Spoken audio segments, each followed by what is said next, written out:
Good morning, I'm Brian Reagan. This is Tyler Kelly. and welcome you to Mornings with Brian and Tyler. Today we're in Genesis 13, 1 through 13. Tyler? And Abram went up from Egypt, he and his wife and all that he had, and Lot with him to the south. Abram was very rich in livestock, in silver, and in gold, and he went on his journey from the south as far as Bethel, to the place where his tent had been at the beginning, between Bethel and Ai, to the place of the altar which he had made there at first. And there Abram called on the name of the Lord. Lot also, who went with Abram, had flocks and herds and tents. Now the land was not able to support them, that they might dwell together, for their possessions were so great that they could not dwell together. And there was strife between the herdsmen of Abram's livestock and the herdsmen of Lot's livestock. The Canaanites and the Perizzites then dwelt in the land. So Abram said to Lot, Please let there be no strife between you and me, and between my herdsmen and your herdsmen, for we are brethren. Is not the whole land before you? Please separate from me. If you take the left, then I will go to the right, or if you go to the right, then I will go to the left.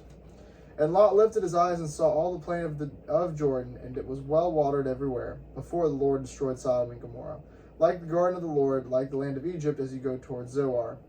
Then Lot chose for himself all the plain of Jordan, and Lot journeyed east, and they separated from each other. Lot dwelt in the land of Canaan, and Abram dwelt in the land of Canaan, and Lot dwelt in the cities of the plain, and pitched his tent even as far as Sodom. But the men of Sodom were exceedingly wicked and sinful against the Lord. All right. So, first of all, let's make a point here. Lot was very prosperous too. Lot received blessing by association. Lot was with Abram. Abram was blessed. Lot was blessed too. Was Lot supposed to have been there in the first place? What in Genesis 12:1 suggests to you Lot was not supposed to have been there in the first place, Tyler? Out of your country, from your family, and from your father's house. What would that classify Lot as? Lot wasn't never supposed to be there. We'll deal with that on Saturday. The blessing was on Abram. Lot blessed Abram, so Lot was blessed. How blessed were they? That an entire region the size of a couple of counties, a couple of large counties, what we would call, weren't able to support their flocks. So Abram, because he's operating in blessing, says to Lot, you pick. And people have argued, Lot should have shown him respect and blah, blah, blah. Whatever. There's a bigger issue at play here. And the issue is blessing. All right? Lot made his decision based on economics. Economics. He calculated very quickly in his head the quality and the value of the land on that side, the quality and the value of the markets, and the quality and the value of the population center. He made his decision based on economy, which is not the same as blessing.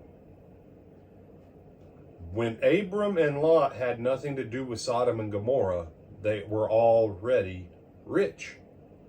Both of them. Why? Because of the blessing. Lot chooses economics. And everything Lot chooses for economics, Lot will do okay in Sodom and Gomorrah because he has enough wealth to weather it out that he brought in with the blessing. But by the time that Lot is done in Sodom and Gomorrah, what does he have left for choosing economics? Nothing.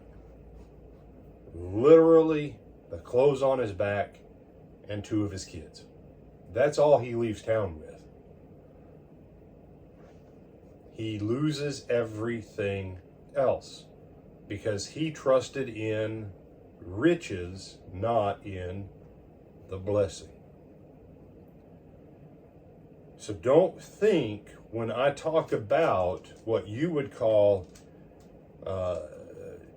economic fortunes or whatever, the blessing of the Lord is always tied to material stuff. And for people who want to argue that with me, is there gold in heaven, Tyler? Yes. Yes.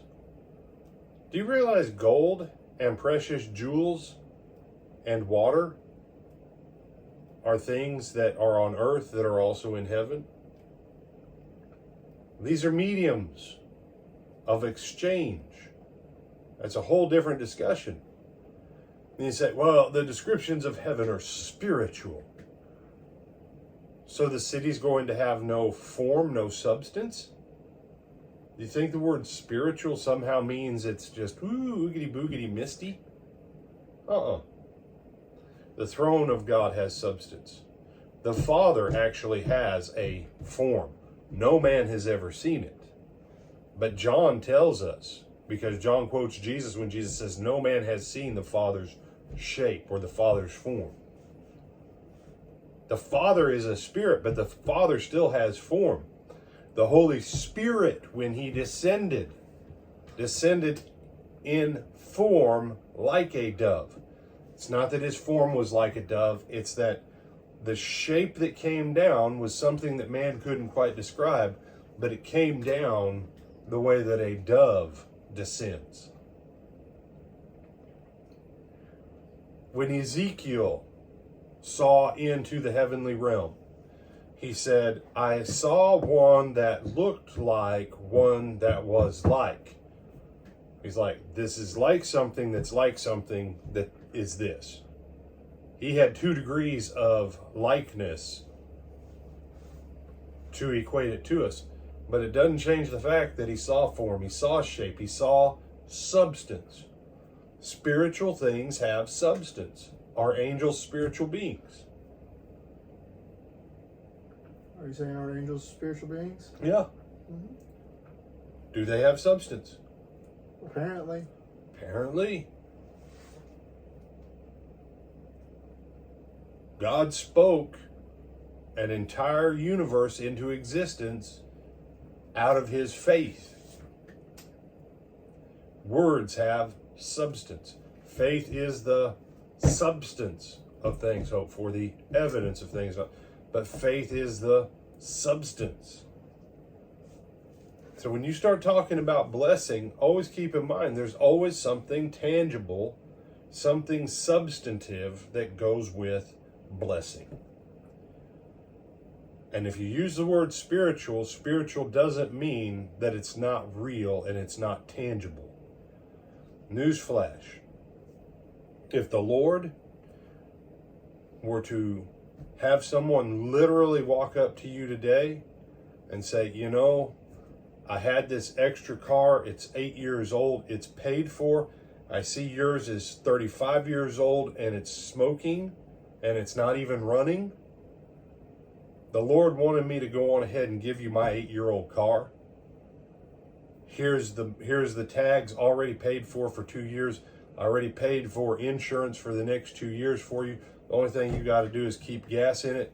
But right now the tank is full and I had it taken to the shop and all the plug wires, all the plugs, all the oil change, I've done a complete tune-up on it for you. So you're good for a while. Here's the keys. Have a good day. By the way, this is the blessing of the Lord. He wanted to know that he loves you spiritually.